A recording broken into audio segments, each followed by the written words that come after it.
Oh my goodness, and we're back. So, this is hopefully the last session I have to do. I like how I said it like, oh, hopefully I can get it done with. But it's kind of true. I'm pretty damn tired. I worked till like 6 today. So I'm a little... You know, everyone could be like, oh, well, you know, Seth, you gotta sleep, but... Man, I gotta get up at 6:30 every day. It's a little different. Nasty Nork is turning off. Don't be racist. Alright, so I gotta save the game because I've been running off of a save state for a while. So this is the swamp.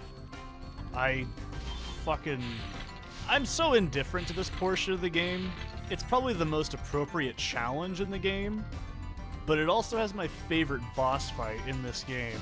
Now, later Spyro games actually have pretty solid boss fights. Remember these things for later. They show back up, trust me. Like, the aesthetic I could care... Oh, fuck. The aesthetic I could care less about, but the actual levels are really cool. They're a little bit too bare, but you know what? This was Spyro 1. This guy's a predator, if I remember correctly, right? No, I'm thinking of another level. There's a very clear predator dragon. What the fuck? That's what I get for trying to make a kid's game. Gross. So... when I was a kid, I used to call those Poombas, by the way. If you couldn't tell why, I struggle to honestly... You know, I always say, oh, I didn't have a great childhood or whatever. And yet, here I am going, you know, if you didn't see The Lion King as an American citizen, okay? Fun fact, my birthday is actually June 11th, 1994, which I think is like one day before The Lion King came out. And, that's kind of a big deal. When I was a really little kid, I used to love Lion King. But we're not talking about the fucking Lion King, we're talking about Spyro the goddamn Dragon. So, I also, like I said in the last episode, I hope you guys are enjoying this. It's a lot of fun to play. I mean, like I said, this is not my favorite PlayStation game of all time. It's pretty high up there. I'm gonna get some fodder, because I don't want to fucking die.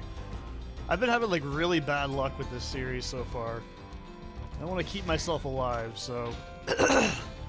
So anyways, I haven't even mentioned this, but when you're needing health back, you can always go to like areas and fodder enemies always respawn. Later games kind of fix this problem by having clusters of enemies in one spot, so you don't have to keep going back and forth and back and forth. But I haven't even mentioned this yet. I was just kind of under the assumption maybe you guys have noticed it.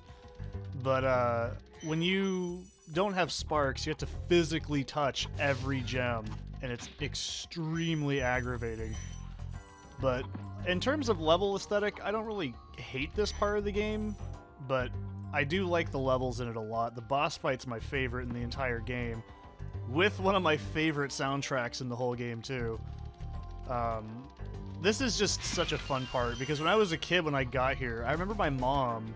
So I didn't have a TV in my room, so when I wanted to play the Sony PlayStation, okay, not just any PlayStation, the Sony PlayStation, I had to fucking... Oh, by the way, this also dates the video, because these guys are listening to what I'm assuming is supposed to be Walkman.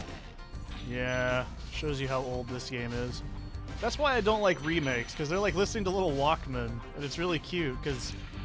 You know, I'm just gonna say it. This is a really gross let me put my teeth back in here. Giant, gross exaggeration of metal subculture, and I think this game is culturally insensitive, okay? I've also seen people say that the enemies in Metalhead and, what's it called? Treetops are racist. And I'm just like, if you consider that racism, I don't know what to tell you. They're not even like humans, but we'll get into it when we get there. Are you kidding me? I was not kidding, man. I'm having the worst luck with this session so far off the start. These are admittedly pretty difficult areas, but...